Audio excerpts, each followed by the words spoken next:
വിമാനക്കൂലി വർധന നിയന്ത്രിക്കാൻ DGCA ഇടപെടണമെന്ന് അഡ്വക്കേറ്റ് ഹാരിസ് ബീരാൻ MP ആവശ്യപ്പെട്ടു. ഗൾഫ് രാജ്യങ്ങളിലേക്കും തിരിച്ചുമുള്ള വിമാന ടിക്കറ്റ് നിരക്കിലെ ക്രമാതീതമായ വർധനവും എയർ ഇന്ത്യ എക്സ്പ്രസിനെതിരെയുള്ള പരാതികളും അഡ്വക്കേറ്റ് ഹാരിസ് ബീരാൻ MP രാജ്യസഭയിൽ അവതരിപ്പിച്ചു.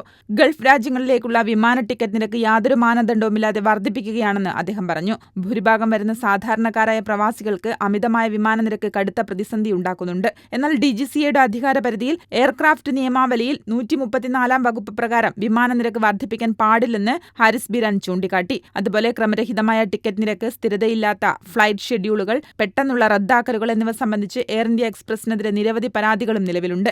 2024 മെയ് 9 രാജ്യത്തുടനീളമുള്ള 380 എയർ ഇന്ത്യ എക്സ്പ്രസ് വിമാനങ്ങളിൽ 85 എണ്ണമാണ് റദ്ദാക്കിയത്. മെയ് 12 52 വിമാനങ്ങളും റദ്ദാക്കിയിട്ടുണ്ട്.